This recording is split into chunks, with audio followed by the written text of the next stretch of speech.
When Derrick bought the neighborhood, he thought the storm was over, but power doesn't end conflict. It exposes it. Behind Maplewood's manicured lawns and freshly painted fences, something rotten was buried deep, and someone didn't want it uncovered. Because sometimes, in quiet suburbs like this, the real crime isn't who owns the house. It's who's hiding inside it. It was a cold Thursday morning in Maplewood Estates, the kind of morning where even the wind felt suspicious. Derrick sat in his home office, the letter from last week lying open on his desk. It wasn't the first anonymous note he'd ever seen, but it was the first one that made his hands shake. If you value your family's safety, don't dig too deep. The words echoed in his mind.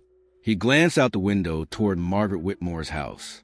Curtains drawn, lights off. For a week, she hadn't left her home.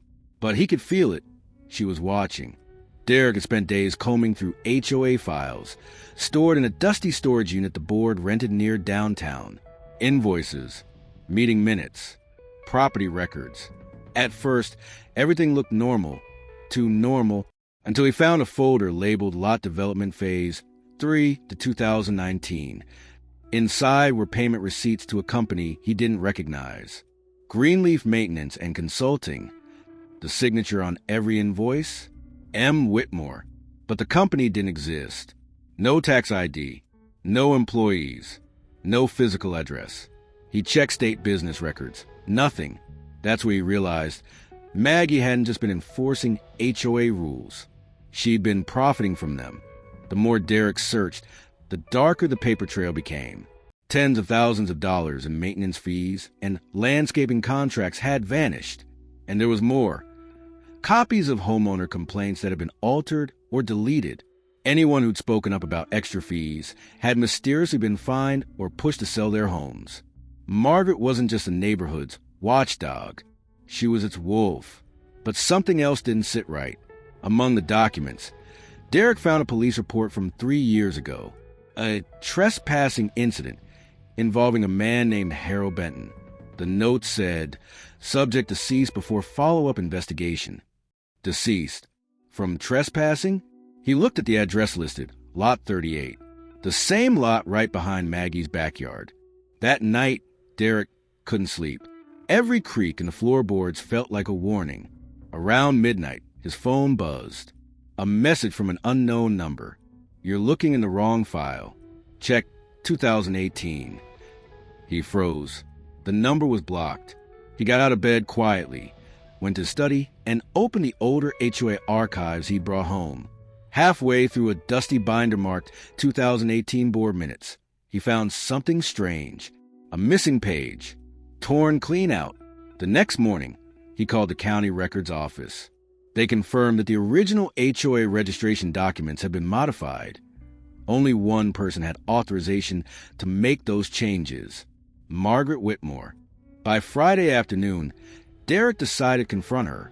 He walked across the street, letter in one hand, determination in the other. He knocked once. No answer. Twice. Still nothing. He was about to turn back when the door creaked open. Just an inch. What do you want? Her voice was hoarse, defensive. We need to talk, Derrick said. About Greenleaf Consulting. The door opened wider. Maggie's face was pale, eyes sunken, like she hadn't slept in days. You shouldn't be asking about that. Why not? Because they'll come for you next. Derrick frowned. Who's they? She looked over his shoulder, scanning the street nervously. You think I was running this alone? I was just the face. Derrick, you don't know what you stepped into. Then, without warning, she slammed the door shut. A click. Lock engaged. That night, Derrick installed new security cameras around his property. He told Tasha everything, well, almost everything. He didn't want to scare her. But by Saturday morning, he knew something was wrong. His front gate was open. The mailbox had been pried slightly, as if someone had tried to open it. And sitting in the middle of his driveway was a manila envelope. No name, no stamp. Inside were photographs. Grainy, black and white images of him, taken from across the street, at the grocery store, at his son's school. Someone had been watching him, and on the back of one photo, written in red marker, Stop digging or your family will pay. Derrick took the photos straight to the police. But the officer on duty, Sergeant Ellis, flipped through them with a shrug. Look, Mr. Matthews, unless there's direct evidence of a threat or assault, there's not much we can do. Could be a prank. A prank? Someone's been stalking me. Ellis sighed. I'll file it, but off the record, I'd keep your head down. People with money don't like being exposed. Derrick left the station, furious. He realized something. This wasn't just a neighborhood scam. This was organized, protected, and Maggie wasn't lying. Someone bigger was behind all this. That night, Derrick opened his laptop and traced the old HOA payment transfers again. The trail led to a shell company in Florida, Sunview Property Partners. He called a contact at the bank who owed him a favor. Minutes later, the man called back. Derrick, that account belongs to someone named Harold Benton. Derrick froze. That's impossible. Benton's dead. Then who's been withdrawing money every month for the past 3 years? Derrick's hand trembled. Where's it going now? Transfer stopped last week, but the last withdrawal was made right here in Atlanta. Later that night, Derrick heard something, a soft tap, tap, tap outside the window. He turned off the lamp and peeked through the blinds.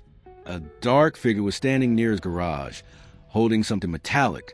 He grabbed his phone, opened the camera feed, but the screen glitched. Static, then darkness.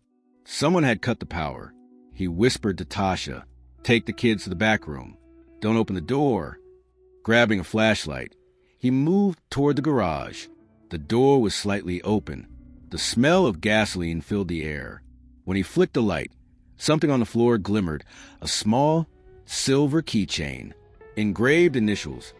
HB. His heart stopped. Harold Benton.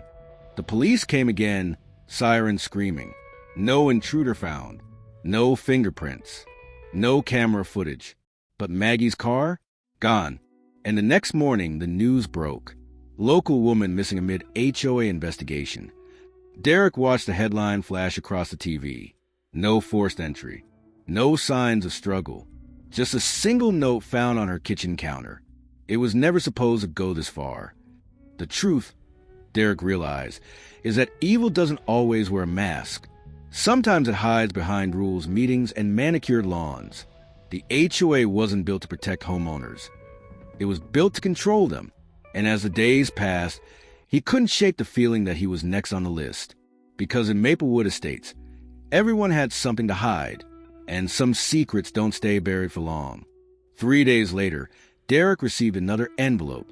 No return address. Inside, a USB drive. He plugged it in carefully. A folder appeared. HOA_recordings. He clicked the first file. Maggie's voice came through, shaky but clear. "We can't keep this up. Someone's going to find out about the body." Derrick's screen flickered. Another voice joined in, male, calm, authoritative. One he'd recognize anywhere. Sergeant Ellis.